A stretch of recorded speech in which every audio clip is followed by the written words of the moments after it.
ಮೂರು ಕಾರುಗಳ ಮಧ್ಯೆ ಅಪಘಾತ ಸಂಭವಿಸಿ ಇಬ್ಬರು ಮೃತಪಟ್ಟಿದ್ದು 5 ಜನ ಗಾಯಗೊಂಡಿರುವ ಘಟನೆ ತುಮಕೂರಿನ ಬಾಣಾವರ ಗೇಟ್ ಬಳಿ ನಡೆದಿದೆ. ಯಾದವ ನಗರದ 55 ವರ್ಷದ ಸುರೇಶ್, 60 ವರ್ಷದ ಮುರಳಿ ಮೃತರು. ಸುರೇಶ್ ಗುಬ್ಬಿ ತಾಲೂಕು ಪಂಚಾಯತ್ ಮಾಜಿ ಸದಸ್ಯರಾಗಿದ್ದರು. ಅಪಘಾತದಲ್ಲಿ ಸೈಬರ್ ಠಾಣೆಯ ಇನ್ಸ್ಪೆಕ್ಟರ್ ರಾಮಕೃಷ್ಣಪ್ಪ, ಜೆಡಿಎಸ್ ವಕ್ತಾರ ಜಯಣ್ಣ, ಮಂಜುನಾಥ್ ಸೇರಿದಂತೆ 5 ಮಂದಿ ಗಾಯಗೊಂಡಿದ್ದು ಆಸ್ಪತ್ರೆಗೆ ದಾಖಲಿಸಲಾಗಿದೆ.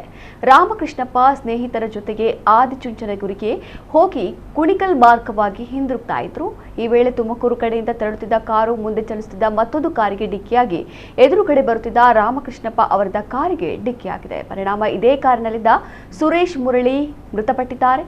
ಕಾರುಗಳು ನಜ್ಜುಗುಜ್ಜಾಗಿವೆ. ಹೆಬ್ಬಾರು ಪೊಲೀಸ್ ಠಾಣೆಯಲ್ಲಿ ಪ್ರಕರಣ ದಾಖಲಾಗಿದೆ.